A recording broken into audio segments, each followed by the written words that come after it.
Bismillahirrahmanirrahim. Assalamualaikum warahmatullahi wabarakatuh. Alhamdulillahirrahmanirrahim. Wal-aqibatu lil-muttaqin. Wala udwana illa ala zalimin. Wassalatu wassalamu ala nabiyyina Muhammadin wa ala alihi wa ashabihi wa man tabi'ahum bi ihsanin ila yaumiddin.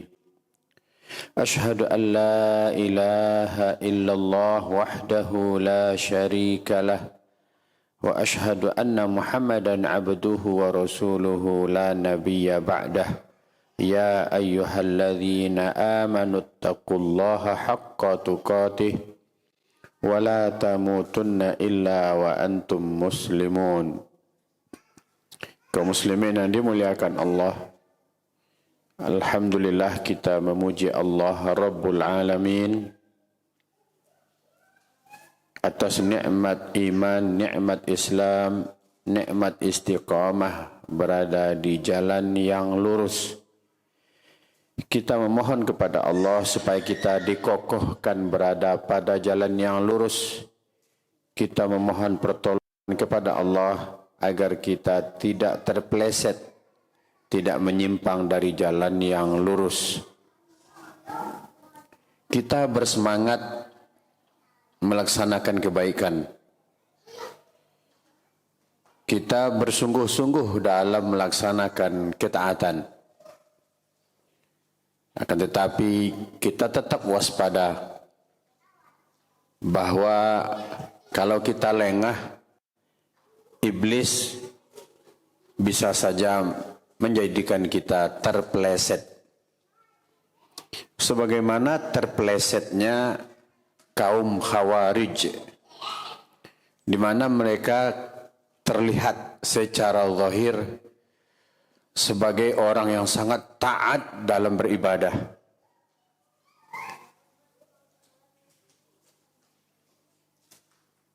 Mereka benar-benar luar biasa kesungguh-sungguhannya dalam beribadah. Kalau mereka melaksanakan ibadah, sampai-sampai kening mereka coklat, menebal. Bahkan telapak tangan mereka seperti telapak kaki onta. Baju mereka basah karena keringat disebabkan lamanya mereka beribadah. Tapi mereka diperdaya oleh iblis. InsyaAllah pembahasan kita malam ini dengan judul Iblis Memperdaya Kaum Khawarij.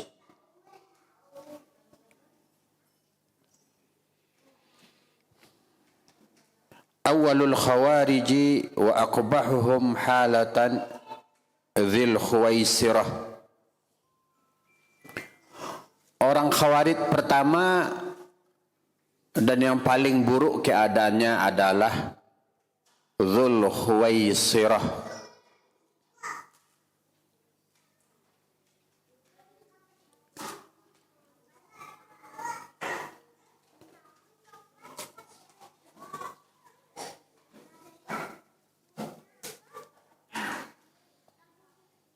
عن أبي سعيد الخدري رضي الله عنه قال بعث علي رضي الله عنه من اليمن إلى رسول الله صلى الله عليه وسلم بذهب في أديم مقروض لم تخلص atau lam takhlus min turabiha faqasamaha Rasulullah sallallahu alaihi wasallam baina arba'atin baina Zaidil Khail wal Aqra' bin Habis wa Uyainah bin Hisan wa Alqamah bin Ulathah atau Amir bin At-Tufail. Syaqqa Amarah fawajada min dhalika ba'du ashabihi wal ansar wa ghairuhum faqala Rasulullah sallallahu alaihi wasallam ala ta'manuni wa ana ya'manu wa ana aminu man fis sama ya'tini khabarus sama sabahan wa masa thumma atahu rajulun ghairul ainain dan seterusnya. Dari Abu Sa'id Al-Khudri radhiyallahu anhu, beliau berkata, Ali bin Abi Thalib mengirim utusan dari Yaman untuk menemui Rasulullah sallallahu alaihi wasallam sambil menyerahkan emas dari Yaman. Sambil menyerahkan emas yang dibungkus kantong kulit yang sudah disamak.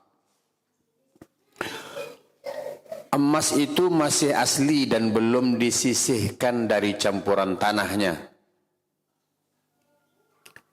Lalu Rasulullah sallallahu alaihi wasallam membagikan emas itu kepada 4 orang. Yakni kepada Zaid al-Khail, kepada Al-Aqra' bin Habis atau Al-Aqra' bin Habis, kemudian Uyainah bin Hisn dan Alqamah bin Ulathah atau Amir bin At-Tufail.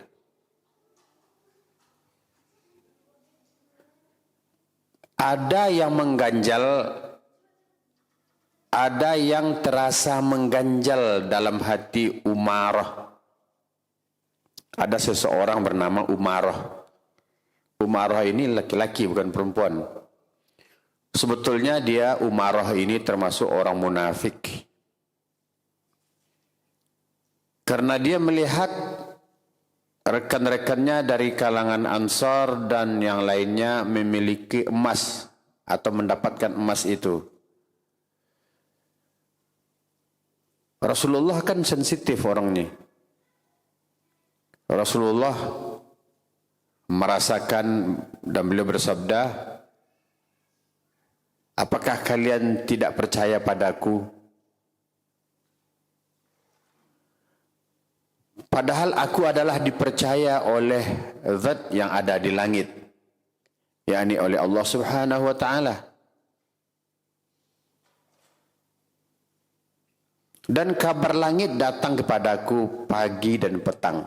Yakni wahyu turun kepadaku pagi dan petang. Tidak lama kemudian ada pula seorang laki-laki yang kedua matanya cekung. Kedua matanya cekung, tulang pipinya menonjol, keningnya menjorok ke depan. Coba kita bayangkan seperti apa kira-kira. Kedua matanya cekung ke dalam, tulang pipinya menonjol ke depan atau kelihatan runcing. Keningnya juga menonjol ke depan, menjorok ke depan. Jenggotnya lebat, jubahnya tergerai-gerai atau bergerai-gerai, dan kepalanya gundul. Dia berkata, Ittaqillah ya Rasulullah. Beliau mengangkat kepala memandang orang itu seraya berkata, celaka engkau. Bukankah orang yang paling bertakwa kepada Allah itu adalah aku? Ketika Nabi berkata begini, tentu bukan membanggakan diri, tapi menunjukkan posisi beliau di sisi Allah terhadap seluruh manusia. Bukankah aku yang lebih bertakwa kepada Allah dibanding kalian? Ini awal mulanya ini, ya. Setelah orang itu beranjak, Khalid berkata, wahai Rasulullah, bagaimana jika orang ini ku penggal lehernya? Artinya orang ini lancang kepadamu ya Rasulullah. Bagaimana? Atau izinkan aku penggal leher orang ini. Tapi kata Nabi, boleh jadi orang ini sholat. Jadi bagaimana memenggal kepala orang yang sholat?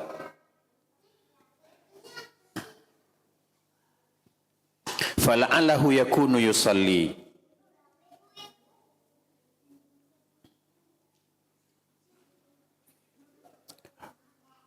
Faqala annahu rubba musallin yaqulu bilisanih ma laysa fi qalbih. Khalid tadi yang hendak memenggal leher orang tadi karena jengkel melihat perilakunya yang lancang kepada Rasulullah. Rasul enggan untuk mengizinkan dengan alasan bisa jadi dia sholat. Tapi kata Khalid, ya bisa jadi orang sholat, dia bicara dengan lisannya apa yang tidak ada dalam hatinya. Artinya berpura-pura. Faqala Rasulullah sallallahu alaihi wasallam, inni lam u'mar an angkib an qulubin nas wala asyukka butunahum. Kata Nabi, aku tidak diutus oleh Allah untuk meneliti isi hati orang dan membelah dadanya. Aku tidak diperintah untuk meneliti isi hati orang, seseorang dan membelah dadanya. Kemudian Rasulullah sallallahu alaihi wasallam ثم نظر إليه النبي صلى الله عليه وسلم وهو ثم نظر إليه رسول الله صلى الله عليه وسلم فقال إنه سيخرج من ضئضئ هذا قوم يقرؤون القرآن لا يتجاوز حناجرهم يمرقون من الدين كما يمرق السهم من الرمية.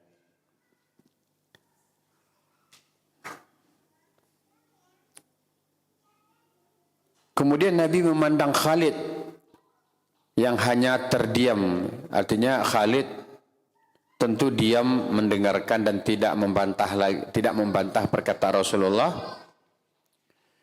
Kemudian beliau bersabda, sesungguhnya dari kaum ini, yakni dari orang yang tadi berkata kepada Nabi, ittaqillah ya Rasulullah, dari kaum orang ini akan muncul segolongan yang membaca Al-Quran, yang bacaannya tidak melebihi kerongkongannya. Dia baca Quran, mereka menghafal Quran, tapi tidak melewati kerongkongannya. Dari mulut hanya sampai sini, nggak sampai ke hati. Ya, artinya mereka baca, mereka tahu itu ayat, mereka hafal itu ayat, bahkan bisa menggunakannya sebagai dalil, tapi tidak paham. Mereka lepas dari agamanya sebagaimana anak panah lepas dari busurnya.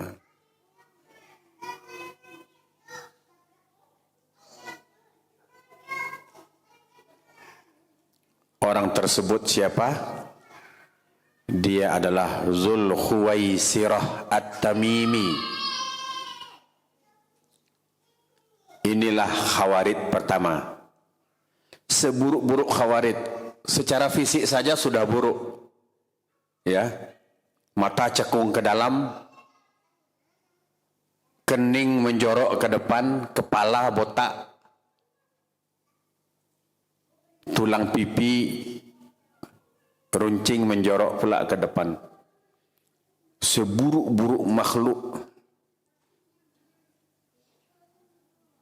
Namanya Zul Khuwaisirah. Dalam lafaz lain, dia berkata kepada Nabi, i'dil ya Muhammad. Berlaku adillah wahai Muhammad.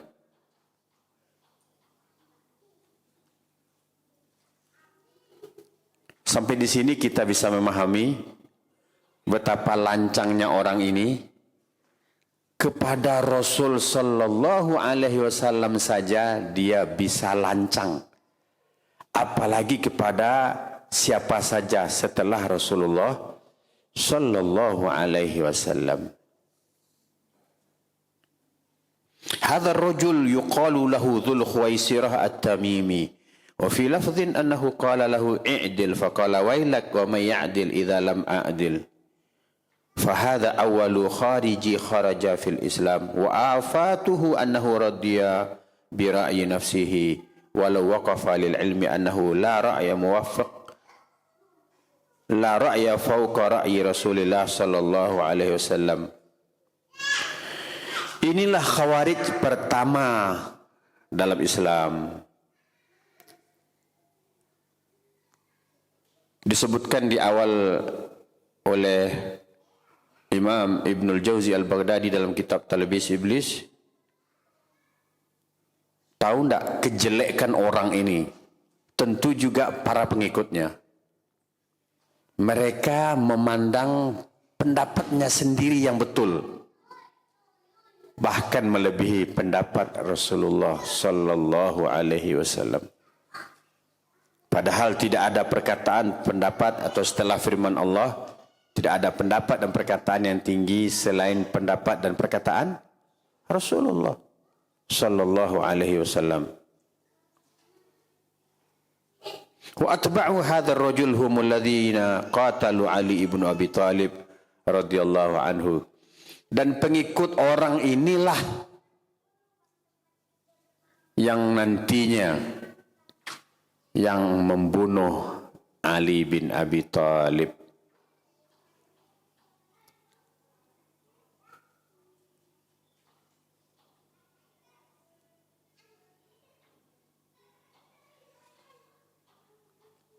Sampai di sini kita simpulkan dulu. Khawarij pertama kali muncul kapan? Bahkan di zaman Rasulullah. Di hadapan Rasulullah. Bagaimana sikapnya? Berani lancang kepada Rasulullah. Dengan syak, ragu dengan keadilan Rasulullah. Meminta Rasulullah untuk adil, meminta Rasulullah untuk bertakwa kepada Allah. Kemudian merasa paling benar dengan pendapatnya sendiri. Waktu berjalan, Rasulullah sallallahu alaihi wasallam wafat. Kepemimpinan umat diteruskan oleh Abu Bakar As-Siddiq dengan berbagai macam kejadian-kejadian yang sudah dicatat oleh sejarah. Di antaranya bagaimana terjadinya kemurtadan, kemudian Khalifah Abu Bakar As-Siddiq memerangi mereka. Kemudian munculnya orang-orang yang tidak mau mengeluarkan zakat, juga diperangi. Munculnya nabi palsu. Kemudian meninggal Abu Bakar Siddiq, digantikan oleh Umar ibn Khattab. Jamaah dimuliakan Allah. Dalam kitab Suwar min Hayatis Sahabah dijelaskan bahwa di masa kepemimpinan Umar ibn Khattab, kaum muslimin benar-benar berjaya. Karena ketika itu juga berhasil menaklukkan Persia. Namun kala itu kaum muslimin bergembira ria dan bahagia. Akan tetapi Khalifah Umar ibn Khattab menangis. Sehingga para sahabatnya bertanya, "Ma yubki kaya Khalifah?" Apa yang membuat engkau menangis wahai Khalifah? Beliau membacakan firman Allah, "Famadza ba'dal haqqi illa ad-dalal." Yang membuat beliau menangis adalah setelah kebenaran akan muncul kesesatan. Maka jika kita kaji lebih dalam dari berbagai macam referensi, di antaranya akan kita dapati bahwa Umar ibn Khattab telah mendapatkan aba-aba. Di mana beliau bertanya kepada seseorang,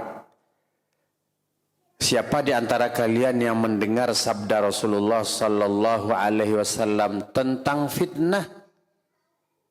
Atau siapa di antara kalian yang menghafal sabda Nabi tentang fitnah? Maka berkatalah Hudzaifah, aku hafal, kata Hudzaifah.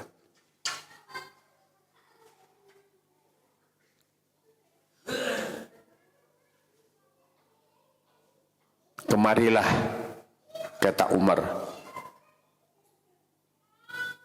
bacakan kepadaku.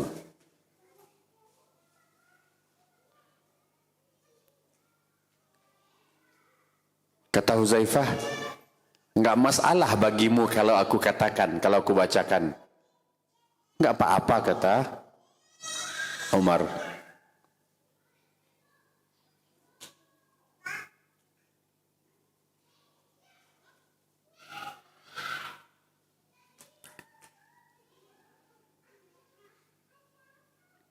Hadis itu memberikan sebuah isyarat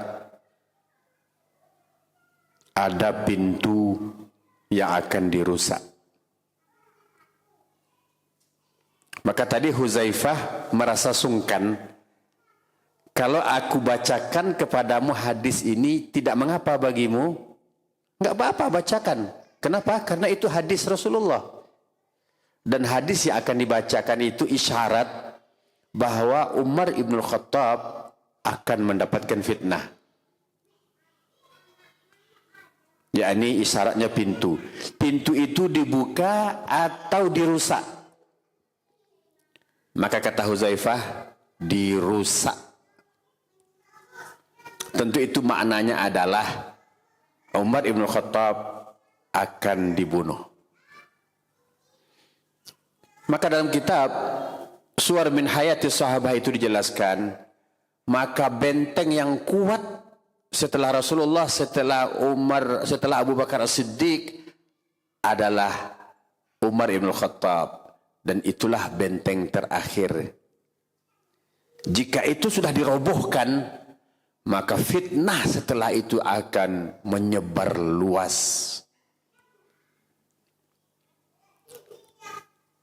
Maka ditusuklah Umar ketika dalam atau ketika mengimami sholat.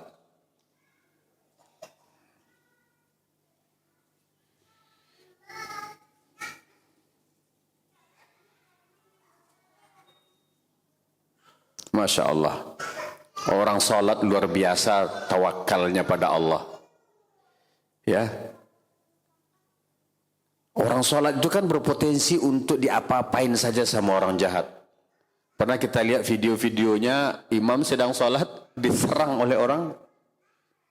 Tapi karena kita sholat, kita serahkan urusan kita pada Allah. Bukankah Umar ibn Khattab sudah menemui itu? Ketika beliau jadi imam, beliau ditusuk. Beberapa hari kemudian, beliau meninggal. Maka rusaklah pintu itu, robohlah pintu itu.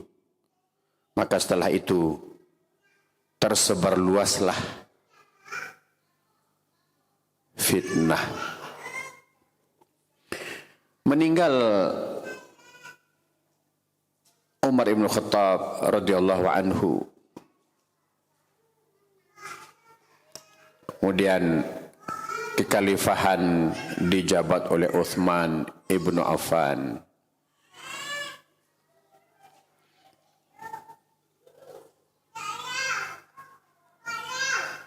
Tentu kita juga sudah mempelajari bahwa otak dari pembunuhan Khalifah Umar adalah Abu Lu'lu'ah Al-Majusi. Di zaman Rasulullah muncul Zulkhuwaisirah. Tentu mereka punya pengikut, tentu dia punya pengikut. Ya, di zaman Abu Bakar, di zaman Umar, mereka tidak berani muncul. Maka muncullah mereka di zaman Utsman ibnu Affan radhiyallahu anhu.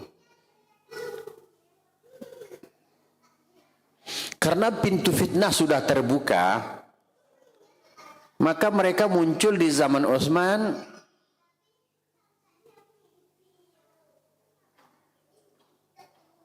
Rasulullah saja dia katakan tidak adil. Yani yang pertama berkata itu kan Zul Khuwaisirah, kita katakan dia. Rasulullah saja dia katakan tidak adil. Tentu pengikut Zul Khuwaisirah ini mereka akan lebih mengatakan Utsman tidak adil. Maka mereka mengamat-amati kepemimpinan Utsman. Bukan kebaikan, bukan jasa yang dilihat, tapi mereka mencari-cari kesalahan. Kesalahan menurut mereka. Padahal Utsman adalah menantu Rasulullah. 2 kali menjadi menantu Rasulullah. Sampai-sampai Rasul mengatakan, jika ada anak perempuanku yang lain yang belum menikah, akan aku nikahkan lagi dengan engkau. Bagaimana aku tidak malu kepada Utsman, sedangkan malaikat saja malu pada Utsman. Utsman dijamin masuk surga, tapi tetap dianggap tidak adil oleh orang Khawarij. Maka hati-hati kaum muslimin. Saya pernah baca sebuah tulisan, tapi lupa dalam majalah, tapi lupa siapa yang menulis. Tapi intinya begini. Dalam tulisan itu mereka menggebu-gebu ingin menegakkan syariat Islam. Tapi di sisi lain, ya dalam tulisan itu dia mengatakan pertama kali terjadi KKN adalah di zaman Utsman bin Affan. Yani Utsman sendiri pelakunya. 2 hal yang kontradiksi ya. Di satu sisi ingin menegakkan syariat Islam, di sisi lain menuduh Utsman melakukan KKN. Nah ini kita kalau boleh menduga-duga, jangan-jangan Khawarij gaya baru atau Khawarij modern, Khawarij zaman sekarang. Dan memang begitu. Jadi mereka cari-cari kesalahan Utsman. Dan yang paling menonjol adalah 1, terlalu lama berkuasa. Karena Utsman lebih dari 20 tahun berkuasa.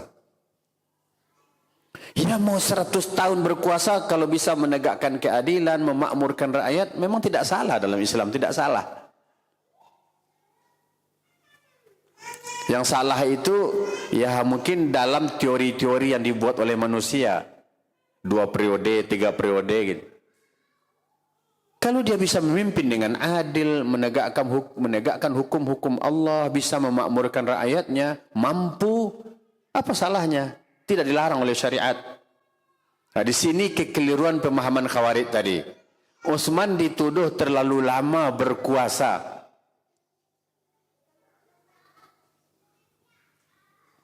Kemudian KKN adalah kerabat-kerabat yang diangkat menjabat ini dan itu. Ya kalau mereka itu profesional, apa salahnya? Profesional, ahli. Ada sifat-sifat ketakwaan, keamanahan pada dirinya. Tentu tidak mengapa. Lama-kelamaan suasana menjadi panas karena memang dipanas-panasi.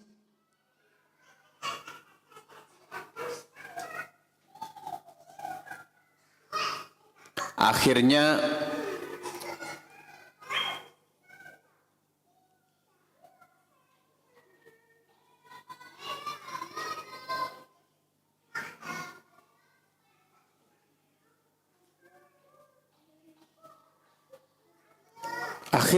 ketika banyak kaum muslimin sedang melaksanakan ibadah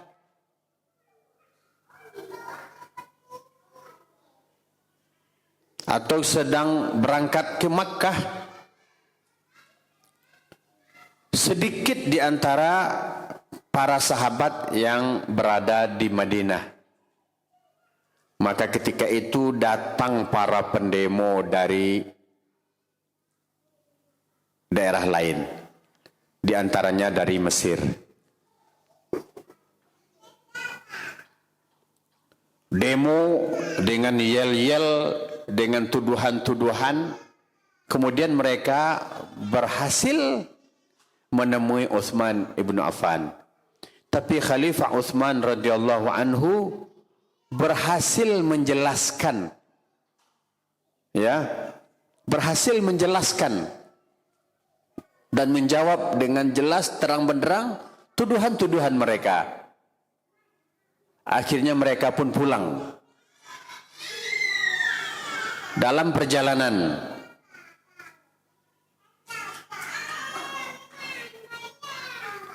datanglah pembawa surat palsu.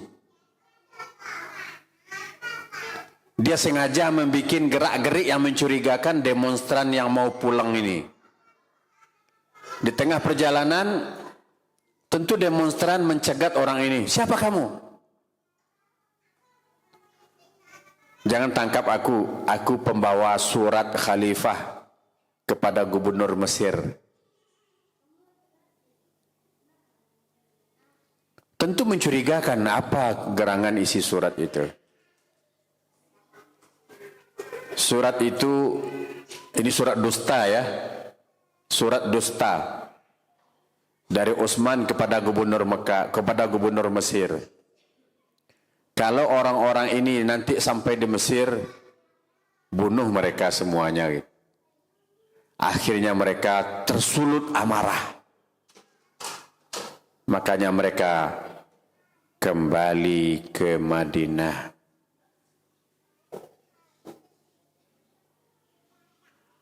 Mereka berniat untuk menghabisi Utsman ibnu Affan. Mereka kepung rumah Utsman.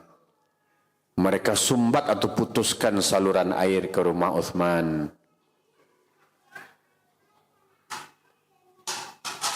Kemudian mereka dobrak pintu dan rumah Utsman. Mereka berhasil masuk dan menghunuskan pedang kepada Utsman radhiyallahu anhu. Sahabat yang ada menawarkan diri untuk membantu. Kata Utsman, saya tidak ingin jatuh korban di antara kalian, karena yang mereka inginkan adalah aku. Maka ketika pendemo itu melayangkan pedangnya dan sebelumnya mengenai memutus jari istri Utsman, setelah itu mendarat di tangan Utsman, putuslah tangan Utsman, berceceran darah ke atas Al-Quran. Ketika itu Utsman sedang membaca Al-Quran. Kemudian mereka setelah itu membunuh Utsman, menginjak-injak Utsman, mencongkel mata Utsman, membiarkan mayat Utsman tergeletak. Walaupun ada riwayat atau satu pihak berceritakan bahwa mereka membiarkan jasad Utsman tergeletak tanpa dikuburkan. Namun riwayat itu tidak benar.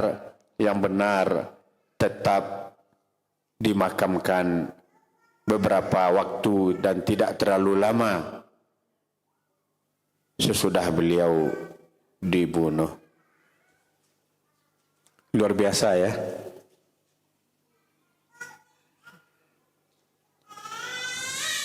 Khalifah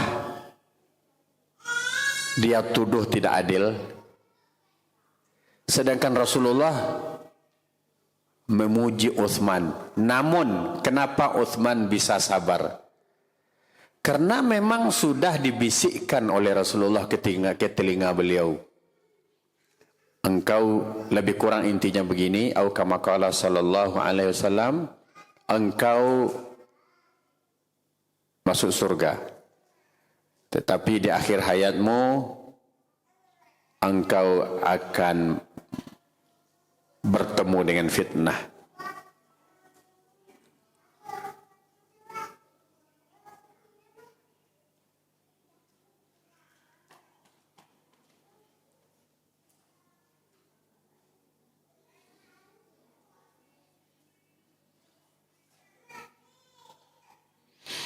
Imam Ibnu Katsir menceritakan bahwa siasat keji Khawarij dalam melakukan aksinya, yakni para Khawarij itu ketika mendapat kesempatan dengan perginya banyak penduduk Madinah di hari-hari haji. Jadi banyaknya prajurit pergi ke Makkah untuk haji.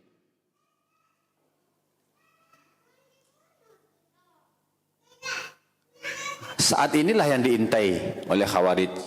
Berarti sahabat-sahabat minim keberadaan mereka di Madinah.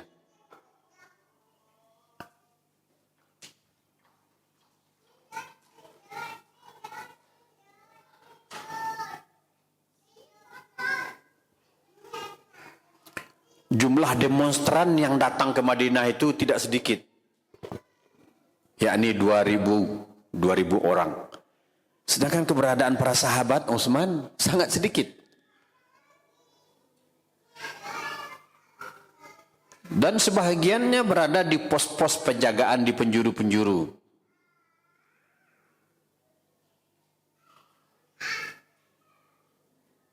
Ditambah lagi sebahagian sahabat memilih untuk berdiam diri di rumah supaya tidak termakan fitnah. Karena ketika itu kan orang-orang Khawarij ini, coba sekali-sekali tonton video demonstran. Bagaimana orasi-orasi demonstran kayak apa coba? Membakar-bakar begini kan? Oh, semangat-semangat luar biasa. Jadi sebagian kaum muslimin memilih untuk tidak keluar, berdiam diri di rumah. Nah, kesempatan itu digunakan oleh Khawarij, oleh orang-orang durjana ini untuk mengepung rumah Utsman, dan akhirnya Utsman pun mereka bunuh. Utsman meninggal, tapi itu jalan untuk menuju surga. Beliau dijamin masuk surga. Dan Khawarij ini, kata Rasulullah, anjing-anjing neraka. Kita teruskan setelah salat Isya insyaallah. Walhamdulillahirabbil alamin. Wassalamualaikum warahmatullahi wabarakatuh. Bismillahirrahmanirrahim. Assalamualaikum warahmatullahi wabarakatuh. Alhamdulillah wassalatu wassalamu ala Rasulillah wa ala alihi wa sahbihi wa mawalah. Amma ba'du. Pembahasan dengan judul Iblis Memperdaya Kaum Khawarij. Bahagian pertama sudah kita bahas, dan terakhir terbunuhnya Utsman bin Affan radhiyallahu anhu. Utsman penduduk surga walaupun sebab kematiannya dibunuh. Tentu Khawarij akan mendekam dalam neraka. Namun hadis yang saya bacakan tadi, derajat hadisnya itu dhaif jiddan. Syekh Al-Albani menjelaskan bahwa hadis itu dhaif, lemah sekali.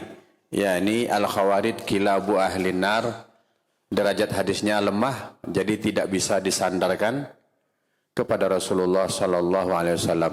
Adapun khawarij yang mereka bughat, para pembangkang dan pembunuh, tentu jelas pasti hukuman untuk mereka adalah mendekam di neraka. Itu sedikit tambahan untuk bahagian pertama. Kita lanjutkan. Terbunuh Utsman ibn Affan,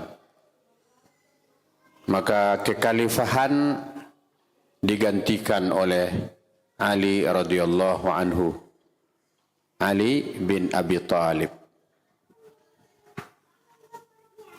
Di bahagian awal tadi sudah kita singgung bahwa atba'u hadzal rajul, pengikut orang ini, humul ladzina kanu yuqatiluna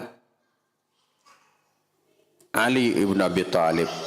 Pengikut Zul Khuwaisirah inilah pada akhirnya nanti mereka yang membunuh Ali bin Abi Thalib.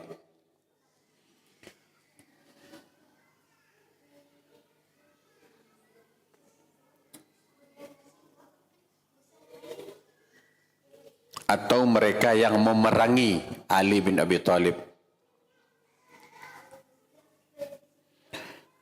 Ketika peperangan berlarut-larut antara Muawiyah dan Ali. Nah, sekarang kita dalam pembahasan ini akan melihat benang merahnya atau menambah benang merah sisi kekeliruan kaum Khawarij ini. Pertama, ketika kita membahas adanya peperangan antara Ali dan Muawiyah, tentu kita tidak boleh berpendapat sembarangan. Karena kita tidak hidup di zaman itu dan ketika itu fitnah sedang menjadi-jadi. Dan sebelumnya dalam waktu yang cukup dekat juga fitnah luar biasa. Baru saja terjadi pembunuhan terhadap Khalifah Utsman ibnu Affan. Jadi peristiwa saat itu sangat dahsyat. Kita hari ini kita tidak tahu. Jadi hati-hati pula dengan talbis iblis ya. Muawiyah juga ahli surga. Kok Muawiyah perang dengan Ali? Dan memang terjadi. Penyebabnya adalah terlalu banyak fitnah. Kita sampai di situ membicarakannya dan mereka adalah orang-orang terbaik, sahabat-sahabat Nabi. Mereka adalah orang-orang yang penyebab atau kepada mereka turunnya wahyu. Mereka orang-orang yang langsung mendapat didikan dari Rasulullah dan mereka kuat menghadapi fitnah dan mereka telah berkorban nyawa demi menegakkan kebenaran. Sampai di sini kita jangan bicara jauh-jauh, ya. Cuma yang akan kita bicarakan adalah sisi mulai lagi nampak talbis iblis terhadap kaum Khawarij ini. Kalau yang pertama tadi apa? Meninggi di hadapan Rasulullah. Syak, ragu terhadap ketakwaan dan keadilan Rasulullah sallallahu alaihi wasallam. Kemudian mengkritik kepemimpinan Utsman ibnu Affan. Jadi jangan mengedepankan kritik-kritik terus, ya. Yang dilihat, yang dikritik terus. Padahal kebaikan yang dilakukan cukup banyak.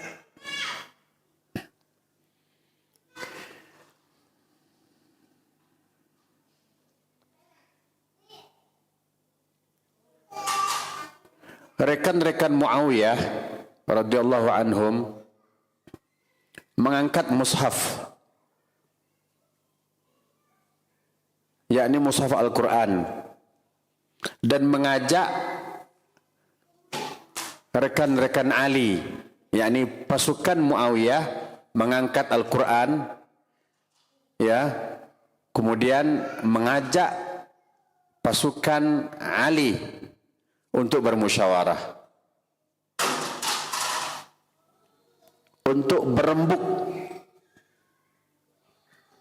dan masing-masing pihak disepakati seorang utusan untuk berembuk.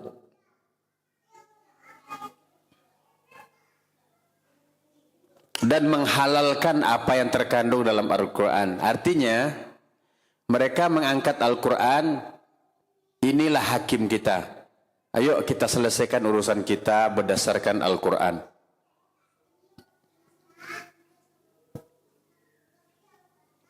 Apa kata mereka? Kami redha. Artinya orang yang ada di situ, yakni pendukung atau pasukan Ali, mereka mengatakan kami redha. Kalian dengan mengangkat Quran mengajak untuk berembuk, kami redha. Utusan dari pihak Muawiyah adalah Amr ibnu As.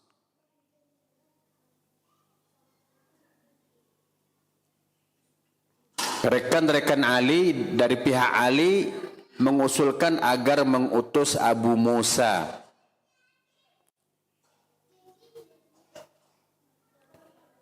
Tapi Ali berkata, aku kurang sependapat jika menunjuk Abu Musa. Padahal di sini ada Ibnu Abbas.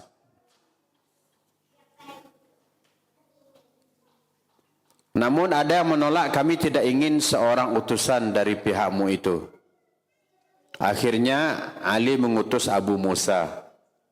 Jadi akhirnya Ali mengutus Abu Musa. Dan keputusan itu pun ditangguhkan hingga selesainya bulan Ramadan. Singkatnya, Khalifah Ali pulang dari perang Siffin dan memasuki Kufah.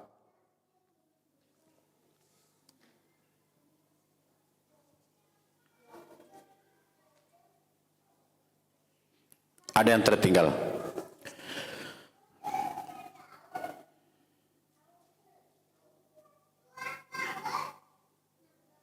Faqala Urwah ibnu Udzainah, tahkumuna fi amrillah ar-rijal la hukma illa lillah. Nah, muncul lagi orang Khawarij yang bernama Urwah bin Udzainah. Apa katanya? Kalian mengangkat orang sebagai penentu hukum mengenai urusan Allah, padahal tidak ada hukum kecuali milik Allah. Nah, ini talbis iblis kepada mereka. Dua kelompok sepakat untuk mengirim utusan untuk berembuk. Tapi apa kata Urwah bin Udzainah ini? Kalian tunjuk manusia untuk menetapkan hukum Allah, padahal tidak ada hukum kecuali hukum Allah. Maka salah seorang ustadz menulis ciri-ciri Khawarij dahulu hingga hari ini sama. Dan di antara yang selalu mereka dengungkan adalah tidak ada hukum kecuali hukum Allah. Betul memang, tapi mereka keliru memahaminya.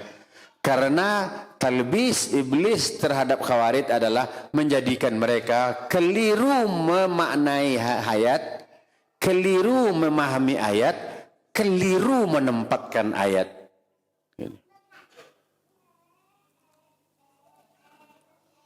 Contohnya begini untuk lebih mudah. Kadang kita berdialog dengan seseorang, kemudian seorang itu terpojok, merasa terpojok, maka dia keluarkan dalil lakum dinukum waliyadin. Kok sesama muslim dalil itu yang dikeluarkan, agamamu untukmu, agamaku untukku, padahal sama-sama muslim. Itu bagi orang lain agama mereka, bagi kita agama kita. Salah dalam meletakkan dalil, salah dalam berdalil, dalilnya benar. Jadi Urwah bin Udzainah berkata, kalian mengangkat orang-orang sebagai penentu hukum mengenai urusan Allah, padahal tidak ada hukum kecuali milik Allah. Nah, muncul. Kemudian Ali pulang dari Siffin, pulang dari perang Siffin memasuki Kufah. Namun orang-orang Khawarij tidak ikut bersamanya. Mereka pergi ke Haura. Nah, istilah Khawarij itu populer karena mereka keluar dari kepemimpinan Ali. Mereka mengasingkan diri, tidak mau lagi mengakui kepemimpinan Ali bin Abi Thalib. Mereka mengasingkan diri ke Haura. Jumlah mereka 12.000 orang. Tidak sedikit. 12.000. Kalau kita punya masjid mampu menampung jamaah 12.000, sepertinya jamaah menyemut karena ramainya. Jadi yang membangkang ketika itu keluar dari kepemimpinan, tidak mau mengakui kepemimpinan Ali sebanyak 20.000. Mereka selalu mendengungkan la hukma illa lillah, tidak ada hukum melainkan milik Allah.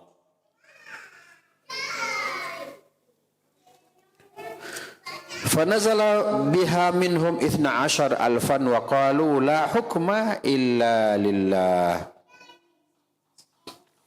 Dan inilah kemunculan mereka secara terang-terangan dan besar-besaran. Kalau tadi masih dalam bentuk demonstran, menghadang atau minta bertemu dengan Utsman. Dan awalnya mereka mendapat penjelasan, mereka tenang. Tapi karena surat palsu, mereka tersulut kembali. Kalau yang ini nyata-nyata menyatakan diri, tidak lagi mau mengakui kepemimpinan Ali ibn Abi Thalib, dan mereka mengasingkan diri. Kemudian ada di antara salah satu di antara yang 12.000 ini mengumumkan komandan perang kita adalah ada di tangan Syabib bin Rabi' At-Tamimi, dan imam salat kita adalah Abdullah bin Al-Kawa Al-Yashkuri. Artinya mereka sudah mengangkat pemimpin sendiri.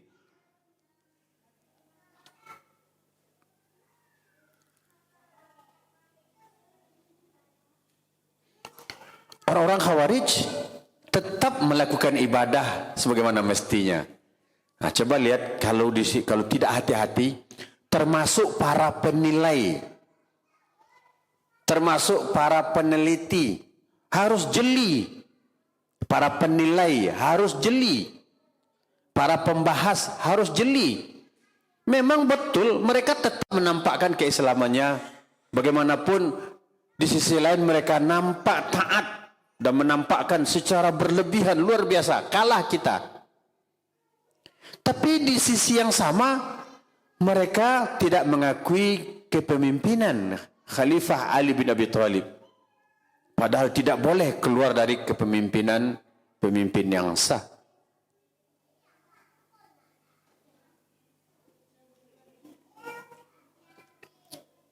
Mereka tetap sholat, hanya saja mereka menampakkan jati dirinya.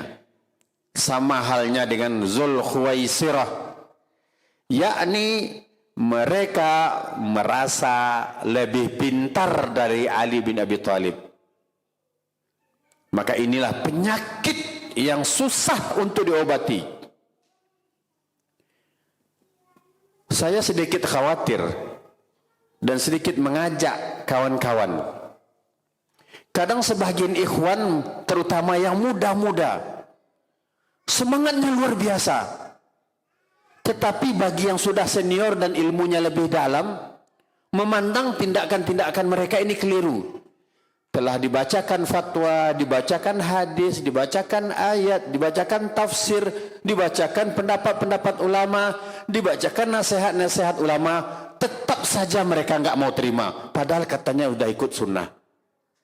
Saya khawatir saja.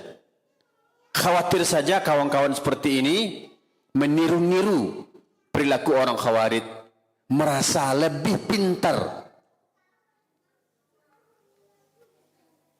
Khawatir saja, mudah-mudahan tidak. Mudah-mudahan mereka sadar. Kadang sudah dinasihati oleh ulama, dinasihati oleh ustaz-ustaz senior yang dari sisi jenjang pendidikan, dari sisi lama belajar dengan ulama, jauh tidak sebanding. Sedangkan mereka masih baru-baru, masih muda-muda. Akhirnya mereka tidak mau menerima nasihat. Tetap saja mereka menganggap mereka lebih pintar. Tentu ini adalah penyakit yang susah diobati. Tentu saya tidak memastikan pengikut Khawarij karena mereka mengaku mengikut sunnah. tetapi khawatir mereka meniru-niru perilaku orang Khawarij. Semoga mereka sadar. Karena perilaku yang menonjol dari orang Khawarij itu adalah, dan ini talbis iblis terhadap mereka, tipu daya iblis terhadap mereka, mereka merasa lebih pintar. Merasa lebih pintar dari Rasulullah, dan dalam pembahasan kita ini, mereka merasa lebih pintar dari Ali ibnu Abi Thalib.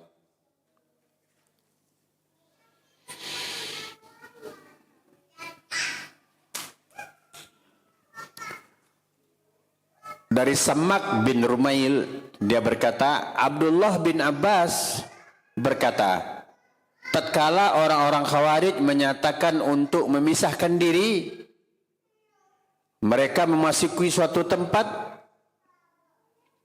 kemudian yang mereka ini jumlahnya 6.000, mereka sepakat untuk memerangi Ali.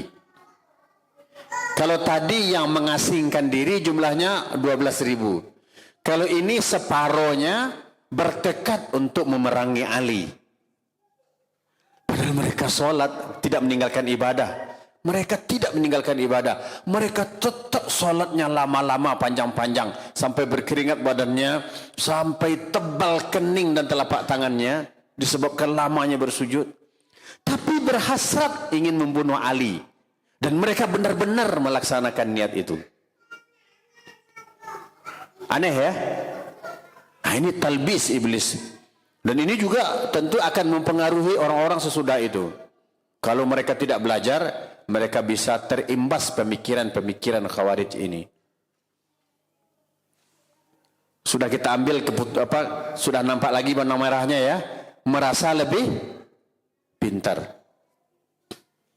Merasa beda dengan ternyata memang pintar. Merasa.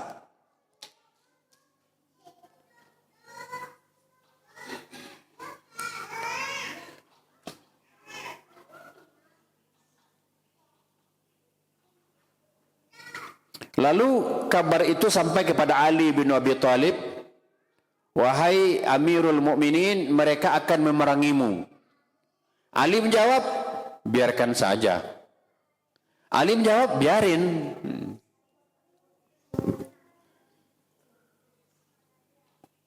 Aku tidak akan memerangi mereka kecuali mereka dulu yang memulainya. Karena apa? Karena ketika Zulkhuwaisirah saja mau dipenggal lehernya oleh Khalid ketika itu, Rasul tidak mengizinkan. Kenapa? Karena mereka sholat. Maka tidak mungkin Ali lebih dulu memerangi orang yang kelihatan secara zahir sholat. Namun kata Ali, kalau mereka memulai, aku layani. Nah, begitu. Tapi benar-benar mereka memulainya. Khawarij itu benar-benar memulainya. Suatu hari aku, kata Abdullah bin Abbas, menemui Ali ibnu Abi Thalib sebelum salat zuhur. Lalu ku katakan kepadanya, wahai Amirul Mukminin, buatlah suasana menjadi dingin. Siapa tahu aku bisa menemui mereka dan berbicara dengan mereka. Maksudnya Abdullah bin Abbas punya ide dan menyampaikan ide kepada Ali ibnu Abi Thalib. Coba kita dinginkan dulu suasana dengan orang-orang Khawarij itu. Artinya kita cari tahu apa motif mereka untuk memerangimu.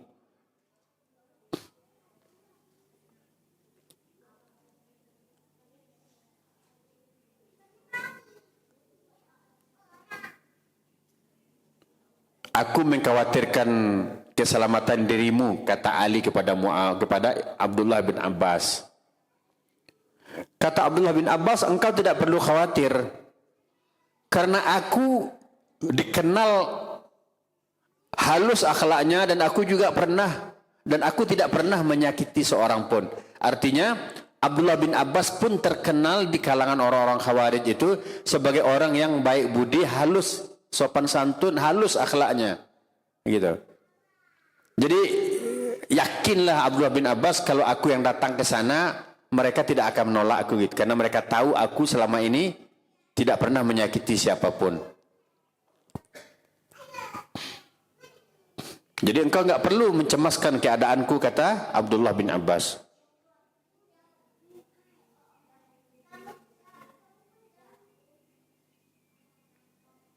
Ya, Abdullah bin Abbas menawarkan diri untuk menemui orang-orang Khawarij itu. Akhirnya Ali bin Abi Thalib mengizinkan Abdullah bin Abbas untuk bertemu dengan orang-orang Khawarij itu. Lalu Abdullah bin Abbas pergi dan mengenakan jubah Yaman yang paling bagus. Nah, di sini ada pelajaran. Ya. Kalau mampu tidak apa pakai baju yang bagus. Ya, untuk pergi menghadap orang-orang Khawarij ini, Abdullah bin Abbas memakai jubah Yaman yang paling bagus. Karena sebahagian di antara kita ada pula yang salah paham, mungkin salah paham dalam zuhud ya. Akhirnya jubahnya enggak disetrika, mungkin juga enggak dicuci. Dia mampu untuk beli tapi dibiarkan lapuk ketika sujud, sobek. Dia mampu untuk beli tapi dia sengaja menampakkan orang yang sebagai orang yang zuhud gitu. Lihatlah Abdullah bin Abbas pergi menghadap mereka dengan memakai jubah Yaman yang paling bagus. Aku menghampiri mereka dengan berjalan kaki selama setengah hari. Setengah hari perjalanan luar biasa, berarti 6 jam. Aku menemui sekumpulan orang yang tidak pernah kulihat ijtihadnya sekeras mereka. Jadi kata kesaksian Abdullah bin Abbas, belum pernah menemui orang yang ijtihadnya, yakni kesungguh-sungguhannya beribadah melebihi mereka. Di kening mereka ada bekas sujud, tangan mereka seperti kaki onta, pakaian mereka basah oleh keringat, wajah mereka terlihat letih disebabkan mereka banyak berjaga di malam hari. Jadi panjang solatnya di malam hari. Aku datang dan aku ucapkan salam. Mereka menjawab, selamat datang wahai Ibnu Abbas. Tentu bahasa Arabnya, marhaban ya Ibnu Abbas. Selamat datang wahai Ibnu Abbas, atau ahlan wa sahlan. Kabar apa yang engkau bawa? Lihat bagaimana terbukti bahwa Abdullah bin Abbas datang kepada mereka dan mereka menerimanya, tidak langsung memerangi. Jadi Abdullah bin Abbas meyakinkan Ali, insya Allah jangan khawatirlah dengan keamanan diriku, mereka mengenalku sebagai orang yang lemah lembut gitu. Kabar apa yang kau bawa wahai Abdullah bin Abbas?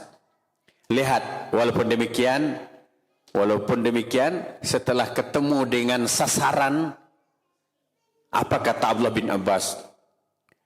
Aku datang kepada kalian. Coba dengarkan kata-kata ini. Aku datang kepada kalian dari sisi Muhajirin dan Ansar, serta dari sisi menantu Rasulullah sallallahu alaihi wasallam, yakni dari sisi Ali. Kepada mereka Al-Quran diturunkan dan merekalah yang paling mengetahui takwilnya daripada kalian. Begitu ya. Abdullah bin Abbas memperkenalkan diri, dia dari pihak mana.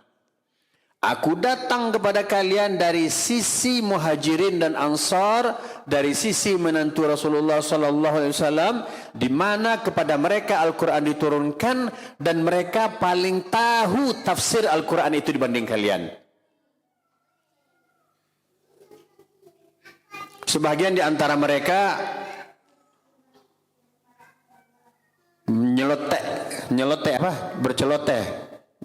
nyeletuk. Bahkan dengan membacakan ayat. Kan mereka suka mengeluarkan dalil. Mereka membacakan ayat, balhum qaumun khasimun.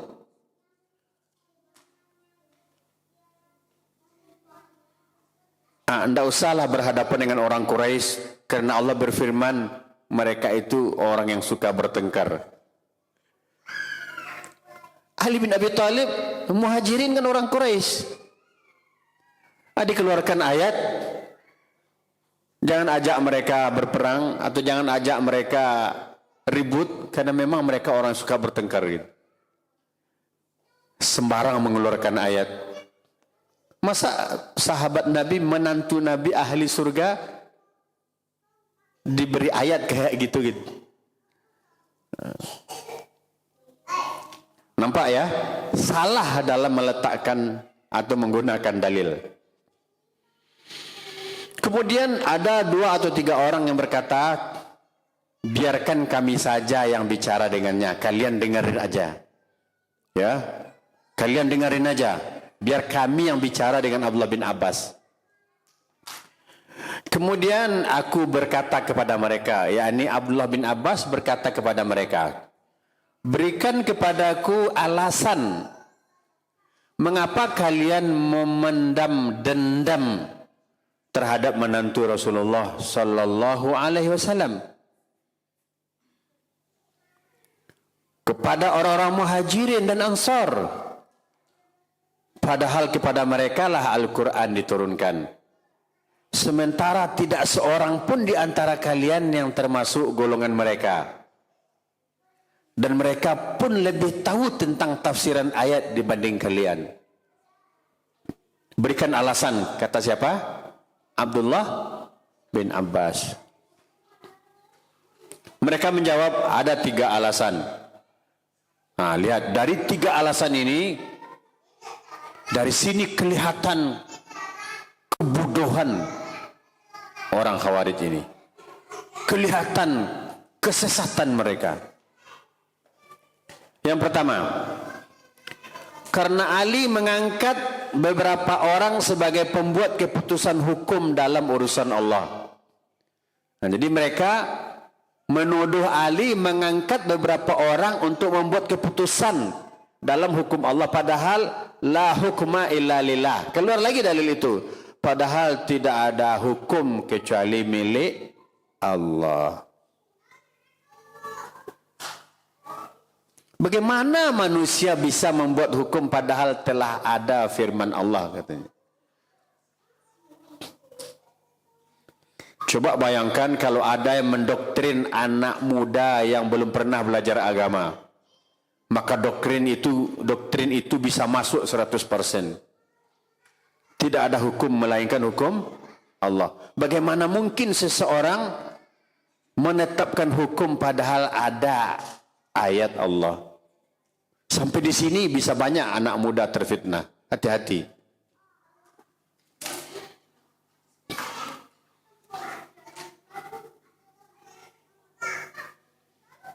Kata Ibnu Abbas menimpali, ini alasan pertama ya. Yang lainnya, yang kedua, kemudian mereka mengatakan, alasan yang kedua, karena dia berperang dan membunuh, yakni Ali berperang, tentu dalam perang ada bunuh-bunuhan. Tidak mau menawan, tidak mau pula mengambil harta rampasan.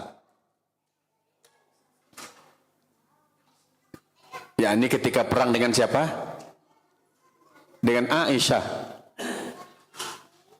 Dengan pasukan Aisyah. Mengapa kami diperbolehkan memerangi dan membunuh mereka, tapi tidak diperbolehkan menawan mereka? Coba pelan-pelan dengar ini ya, nanti akan kelihatan. Lalu yang ketiga, apa? Kata Abdullah bin Abbas.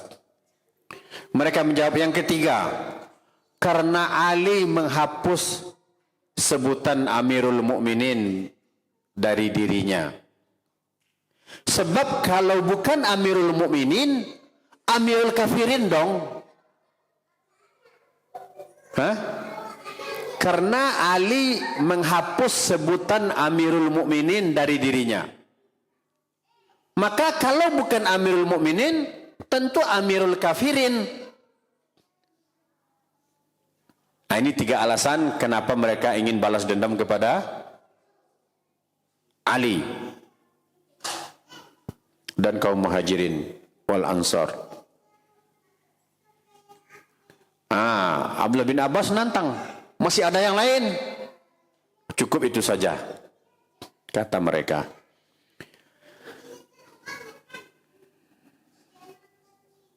Kemudian dijawablah oleh Abdullah bin Abbas. Kukatakan pada mereka, kata Abdullah bin Abbas, tentang pernyataan kalian bahwa dia telah mengangkat beberapa orang untuk membuat keputusan hukum dalam urusan Allah, maka aku dapat membacakan ayat kepada kalian di dalam kitabullah yang dapat menggugurkan pendapat kalian. Kalau memang pendapat kalian gugur, apakah kalian mau kembali ke jalan yang benar? Mereka jawab, baiklah. Baiklah. Tapi tidak dijawab mau ya. Dia jawab baiklah, yang masih sifatnya masih umum. Oke lah.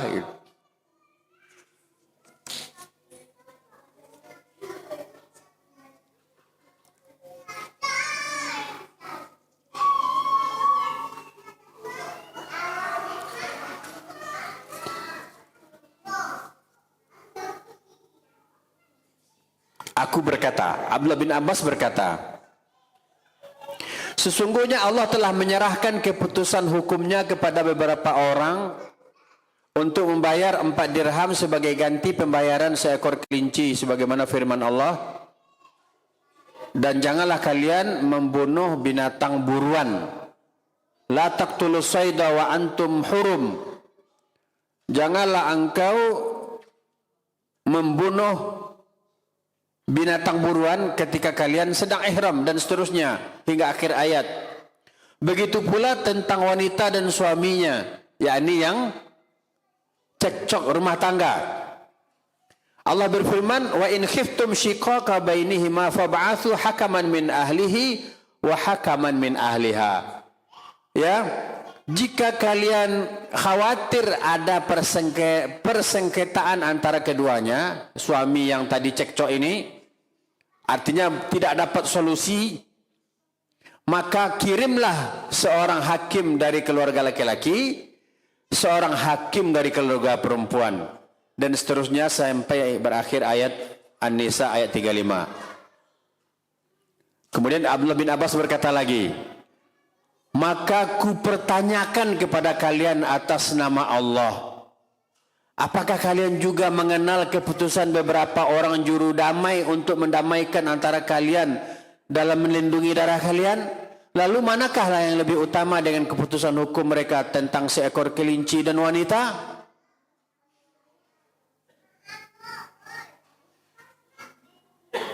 Yang benar adalah pendapat kami, katanya. Coba bayangkan, Allah saja mengizinkan tunjuk hakim dari pihak laki-laki, tunjuk hakim dari pihak perempuan. Kalau suami istri yang bersengketa ini tidak mendapatkan penyelesaian, maka hakim yang dua ini yang diberi wewenang untuk memutuskan. Mereka disuruh sabar tetap lanjut atau mereka disuruh pisah. Kan jelas ayat Allah. Tapi apa kata mereka? Tetap pendapat kami yang benar. Bahkan di sini dia merasa lebih hebat dari Allah. Aneh tak tuh orang Khawarij itu? Padahal tadi sudah bilang, kalau nanti terang benderang kubacakan ayat kata Abdullah bin Abbas yang bisa mematahkan pendapat kalian, apakah kalian kembali ke jalan yang benar? Baiklah. Ternyata baiklahnya itu bersifat umum. Tidak dia berkatakan, sungguh kami akan kembali. Tidak demikian, karena memang mereka angkuh. Bahkan tergambar dalam ayat ini, firman Allah pun dia rendahkan, mereka rendahkan. Aku berkata lagi, sedangkan tentang pendapat kalian bahwa Ali berperang dan tidak mau menawan serta mengambil harta rampasan, lalu apakah kalian mau menawan ibu kalian? Siapa ibu yang mau ditawan itu? Aisyah. Tahukah kalau terjadi perang dan yang kalah ditawan, kan boleh diapa-apain, dijadiin istri umpamanya. Kalau dia perempuan, Ya, padahal setelah Rasul meninggal, istri-istri Nabi tidak boleh lagi menikah dan mereka adalah ummahatul mukminin, ibunya orang beriman. Dijawab seperti ini oleh Abdullah bin Abbas. Apakah kalian akan menawan ibu kalian? Aisyah radhiyallahu anha, wallahi, demi Allah, jika kalian berkata dia bukan ibu kami, berarti kalian telah keluar dari Islam. Demi Allah, jika kalian berkata kami boleh menawannya dan kami boleh berbuat apapun terhadap dirinya karena dia tawanan seperti yang kami perbuat kepada selainnya, berarti kalian telah keluar dari Islam. Dengan begitu kalian berada di antara dua kesesatan. Sebab Allah berfirman, An-nabiyyu aula bil mu'minin min anfusihim wa azwajuhu ummahatukum.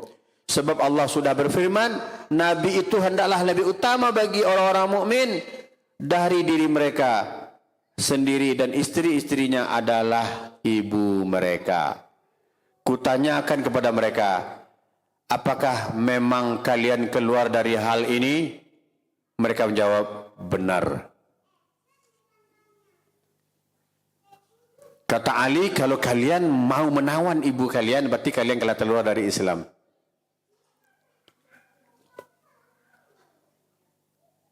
Apakah kalian seperti itu? Benar katanya.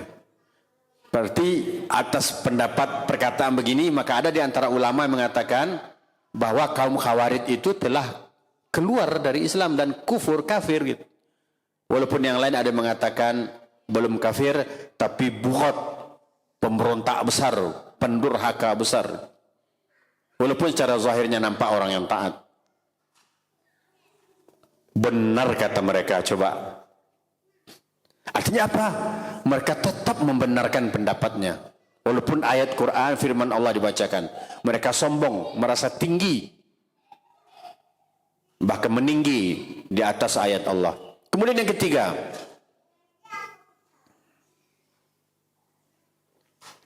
Tentang perkataan kalian bahwa Ali menghapus dirinya dari sebutan Amirul Mukminin. Maka aku datang dari sisi orang yang kalian juga meridai bahwa pada peristiwa Hudaybiyah, Nabi SAW mengukuhkan perdamaian dengan dua orang musyrik, Abu Sufyan bin Harb dan Suhail bin Amr. Saat itu beliau bersabda kepada Ali, tulislah selembar tulisan untuk mereka. Maka Ali menuliskan untuk mereka, ini merupakan perjanjian yang disepakati Muhammad Rasul Allah. Muhammad Rasul Allah. Orang-orang musyrik berkata, demi Allah, kami tidak mempercayaimu sebagai Rasul Allah. Andai kata kami mempercayaimu sebagai Rasul Allah, tentu kami tidak memerangimu, kata orang musyrik. Kalau kami mempercayai kamu sebagai Rasul Allah, tentu kami tidak memusuhimu. Maka demi Allah, wahai Ali. Kemudian Rasulullah bersabda, ya Allah, sebenarnya engkau tahu bahwa aku ini memang Rasulmu. Ya, wahai Ali, hapus tulisan Rasulullah. Hapus tulisan Rasulullah. Maka tulis, ini perjanjian yang disepakati Muhammad bin Abdullah. Faham ya? Rasulullah menghapus sebutan Muhammad Rasulullah, mengganti dengan Muhammad bin Abdullah. Maka kata Abdullah bin Abbas, Rasulullah saja lebih baik dari Ali, namun beliau menghapus bagi dirinya sebutan Rasulullah. Demi Allah, Rasul lebih baik dari kita semuanya.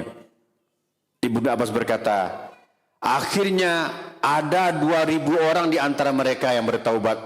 2.000 orang yang pendengar tadi, di antara yang 6.000, ya, akhirnya mendengar dialog itu, tobat 2.000 orang.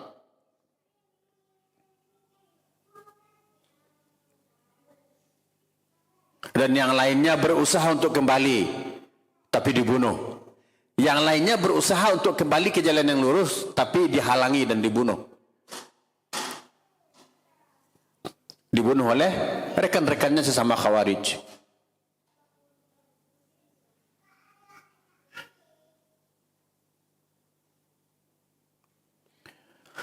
Dari Jundab Al-Azdi, dia berkata, saat kami menemui orang-orang Khawarij bersama Ali bin Abi Thalib, kami mendengar mereka selalu mendengung-dengungkan, atau mereka selalu suara mereka berdengung. Artinya dimanapun mereka berada, mereka selalu membaca Quran. Ya, dahulu pernah kita dengar ada semacam statement, bibit-bibit teroris itu ada di pondok tahfiz gitu.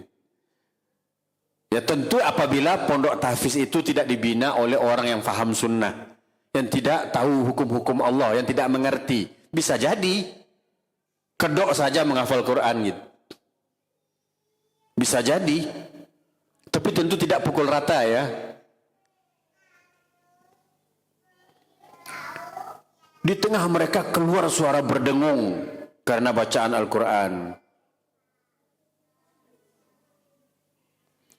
Di antara mereka selalu membaca inil hukmu illa lillah. Inil hukmu illa lillah.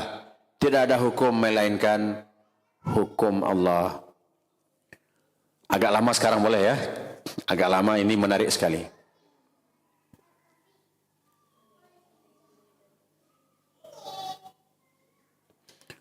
Urkus berkata,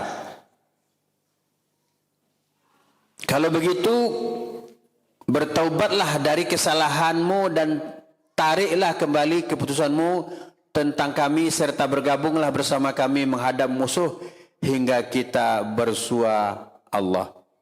Artinya Urkus ini berkata kepada kaumnya yang tadi sudah kembali ke jalan yang benar, diajak kembali untuk bergabung bersama kelompok Khawarij ini sampai kita berjumpa dengan Allah, kata mereka.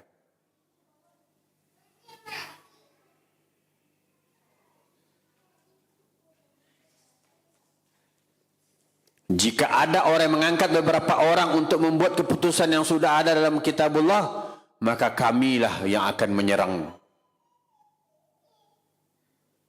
Tetap saja mereka berkutat dengan pendapatnya. Walaupun ada ayat lain yang membolehkan ada diangkat orang, seseorang atau beberapa orang untuk mengambil keputusan. Tentu yang paham, yang arif bijaksana. Lalu orang Khawarij berkumpul di rumah Abdullah bin Wahab Ar-Rasibi. Dia berkata, tidak selayaknya bagi orang yang beriman kepada Allah dan menisbatkan dirinya kepada hukum Quran untuk mementingkan dunia daripada diri kami. Mementingkan apa yang ada pada dirinya daripada amar ma'ruf nahi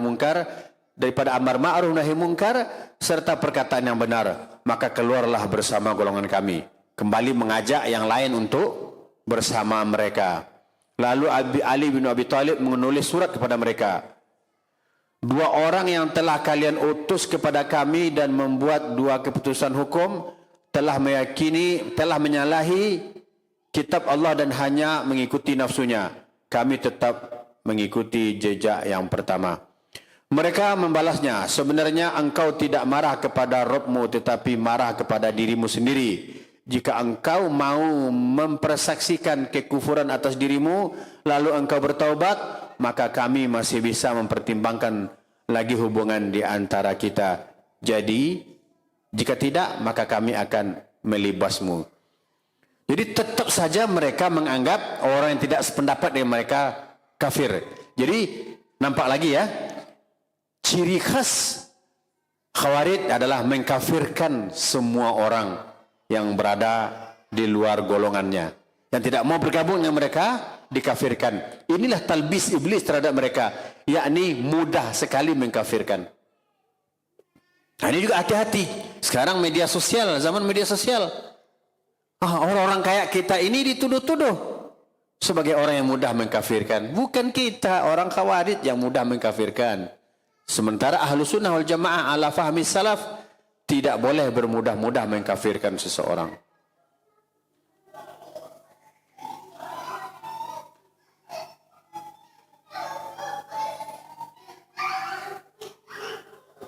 Di tengah perjalanan mereka bertemu dengan Abdullah bin Khabbab. Lalu mereka bertanya kepadanya, apakah engkau pernah mendengar sebuah hadis dari ayahmu dan Rasulullah SAW yang menyinggung diri kami? Yakni menyinggung diri mereka bahwa akan keluar nanti suatu kaum yang mereka baca Quran tapi tidak melewati kerongkongan. Nah, jadi mereka bertanya kepada Khabbab, apakah engkau pernah mendengar sebuah hadis dari ayahmu atau dari Rasulullah yang menyinggung diri kami? Berarti mereka pun sudah sadar kalau mereka yang dimaksud dalam hadis.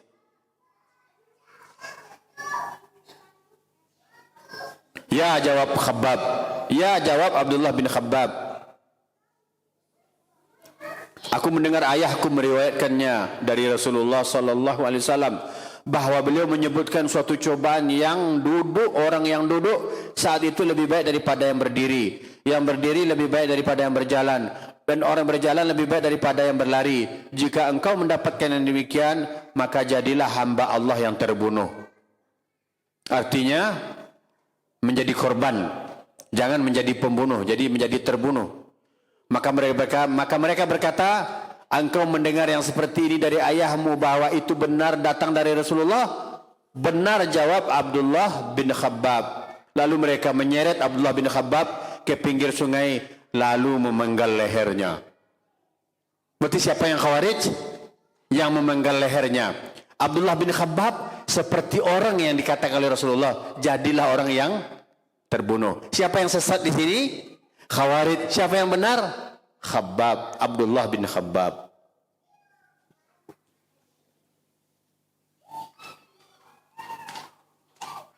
Mereka juga membelah perut istrinya. Mereka menyeret Abdullah bin Khabbab ke pinggir sungai, lalu memenggal lehernya hingga darahnya mengalir seperti tali sendal, bercabang-cabang itu. Mereka juga membelah perut istri Khabbab yang sedang mengandung anak. Dibelah perutnya, ya.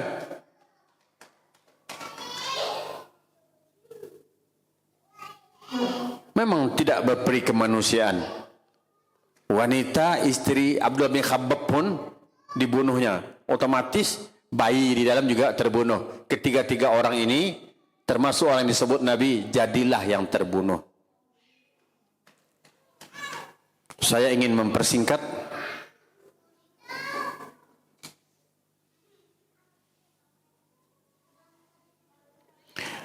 Ali bin Abi Thalib mengirim utusan untuk menyampaikan pesan, serahkan kepadaku, serahkan pembunuh Abdullah bin Khabbab kepada kami, kata Ali. Mereka menjawab, kami semua pembunuhnya. Songong dan sombong, songong dan sombong. Kami semua pembunuhnya. Padahal di mana-mana mendengungkan Quran. Tiba waktu salat pucat lunglai badannya karena lama salat malam. Tapi membunuh, membelah perut perempuan yang sedang hamil. Jelas ya sesatnya, durjananya mereka.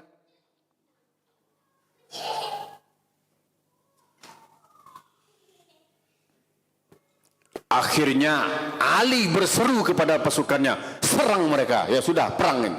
Karena kan mereka mengawali, yakni membunuh Khabbab dan istri serta anak dalam kandungan. Ya, Ali berkata, tidak akan aku perangi kecuali mereka yang memulai. Ketika ditanya serahkan pembunuh, kami semua katanya. Berarti ya sudah. Berarti menyulut api perang. Maka Ali pun menyerang. Satu persatu di antara mereka sangat mudah dihabisi oleh Ali bin Abi Thalib dan pasukannya.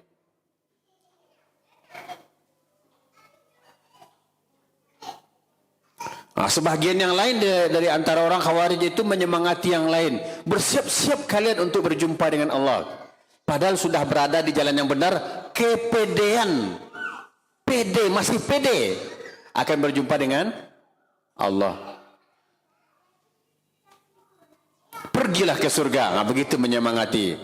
Kalau kemarin kita dengar, kita tonton, atau bahkan kita dapati beritanya, orang-orang yang meledakkan bom pada dirinya, dia langsung meyakini bahwa dia akan menuju surga. Ya, ini tentu keliru. Kepedean namanya, terlalu pede.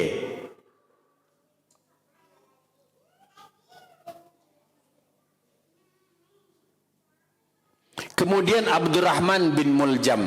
Nah, pada pembahasan ini nanti akan berakhir pembahasan kita. Kita tahu siapa Abdurrahman bin Muljam? Pembunuh Ali bin Abi Thalib. Kemudian Abdurrahman bin Muljam mengumpulkan teman-temannya dan menyebutkan orang-orang yang terbunuh di Nahrawan, yang membuat mereka merasa simpati terhadap teman-teman mereka yang sudah terbunuh. Maka mereka berkata, demi Allah, kami tidak ingin hidup di dunia ini setelah teman-teman kami terbunuh. Ya, mereka itu tidak takut karena urusan Allah terhadap mereka yang mereka suka mencela. Andaikan kami boleh membeli diri kami karena Allah dan mencari selain para pemimpin yang sesat itu. Siapa yang mereka bilang sesat? Ali bin Abi Thalib. Maka lebih baik jika kami dipertemukan dengan teman-teman kami yang sudah terbunuh. Artinya bertekad ingin mati pula gitu.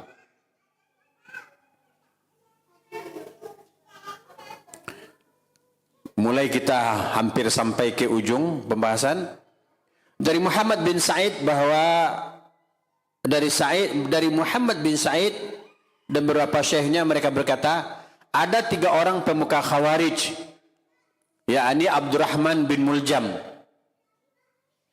Al-Barraq bin Abdullah, dan Amru bin Bakar At-Tamimi. Mereka berkumpul di Makkah. Mereka bertiga ini berembuk untuk menyusun siasat untuk membunuh 3 orang. Siapa yang akan dibunuh? Ali bin Abi Thalib, Muawiyah, dan Amr ibn As. Ibnu Muljam berkata, serahkan Ali kepadaku. Al-Barra' berkata, serahkan Muawiyah kepadaku. Amru berkata, serahkan Amr bin As kepadaku. Tapi setelah itu kan Muawiyah masih panjang umurnya. Nah, mereka berjanji tidak saling berkhianat dan dibunuh sasaran masing-masing.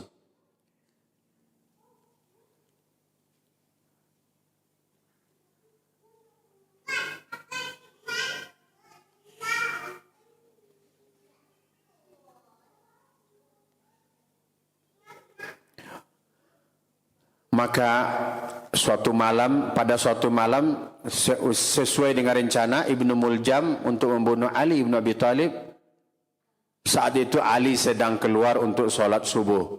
Maka secara tiba-tiba Ibnu Muljam menebaskan pedangnya tepat mengenai kening hingga ubun-ubun, sehingga darah memenuhi kepala dan seluruh tubuh Ali bin Abi Thalib.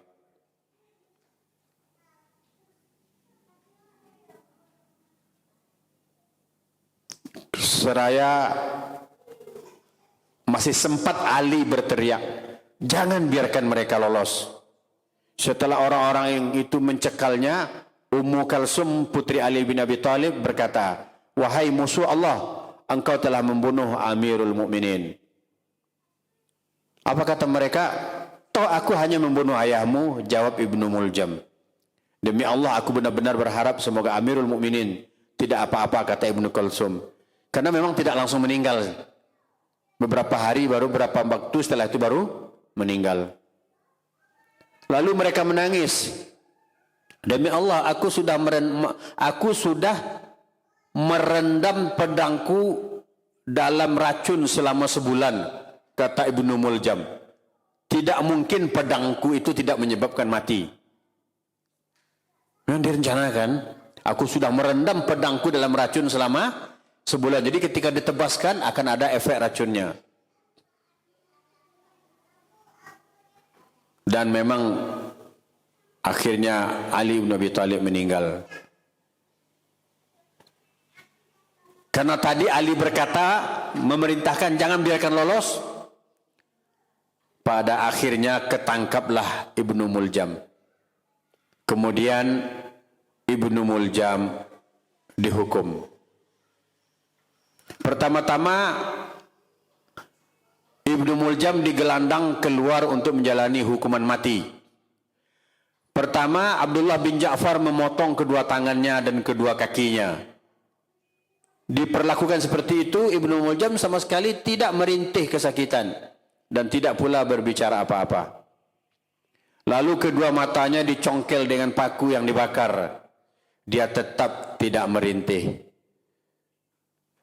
Lalu dia baca ayat, Iqra' bismi rabbikal ladzi khalaq, khalaqal insana min 'alaq. Masih baca ayat. Hingga akhir surat dia baca surah Al-Alaq. Barulah ketika kedua matanya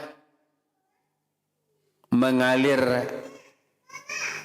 air matanya, yakni ketika lidahnya mulai dipotong.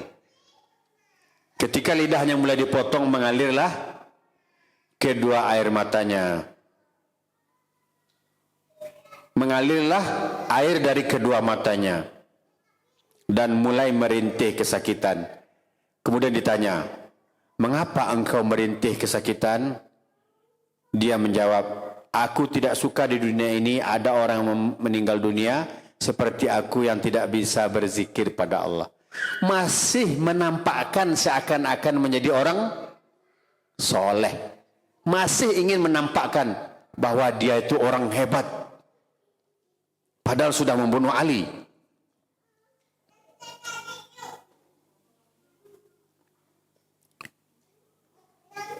Dari kening Ibnu Muljam yang dilaknat itu ada warna coklat. Kelihatan warna coklat disebabkan banyak sujud. Tapi kata Imam Ibnul Jauzi, dari kening Ibnu Muljam al-mal'un, orang yang terlaknat itu, memang kelihatan bekas sujud. Nah, inilah betapa kuatnya talbis iblis terhadap orang-orang Khawarij, sampai akhir sebelum menghembuskan nyawa pun dia masih, masih menampakkan kalau dia itu adalah orang paling benar. Kenapa engkau merintih? Karena aku tidak ingin mati dan aku tidak mampu membaca, berzikir, menyebut nama Allah karena lidahnya dipotong. Intinya sudah dapat kita mengambil kesimpulan betapa orang-orang Khawarij ini walaupun kelihatan soleh, tapi dia ditalbis oleh iblis, diperdaya oleh iblis seakan-akan orang yang paling benar, padahal mereka sangat bodoh dalam pemahaman agamanya. Oleh sebab itu, ada keutamaan ahli ibadah ada keutamaan ahli ilmu terhadap ahli ibadah. Ahli ibadah ya seperti itu, mereka menampakkan ibadah sampai bengkak-bengkak, sampai tebal-tebal kening dan lehernya. Tapi mereka tidak paham agama. Ahli ibadah, hanya ahli ibadah saja, rata-rata mereka tidak paham. Tapi ahli ilmu, mereka beribadah kepada Allah berdasarkan ilmu. Ada tuntunannya. Semoga kita disadarkan dan dijauhkan dari sifat-sifat kaum Khawarij ini. Sungguh mereka telah ditalbis oleh iblis, diperdaya oleh iblis. Semoga Allah menjaga kita, menjaga generasi kita dari paham-paham radikal yang diwariskan oleh Dzul Khuwaisirah dan Ibnu Muljam yang telah menghabisi menantu Rasulullah, ahli surga. Orang yang pertama dari kalangan anak muda memeluk Islam, Ali ibn Abi Thalib radhiyallahu an. Demikian, subhanakallahumma bihamdika asyhadu an la ilaha illa anta astaghfiruka wa atubu ilaik. Walhamdulillahirabbil alamin. Wassalamualaikum warahmatullahi wabarakatuh.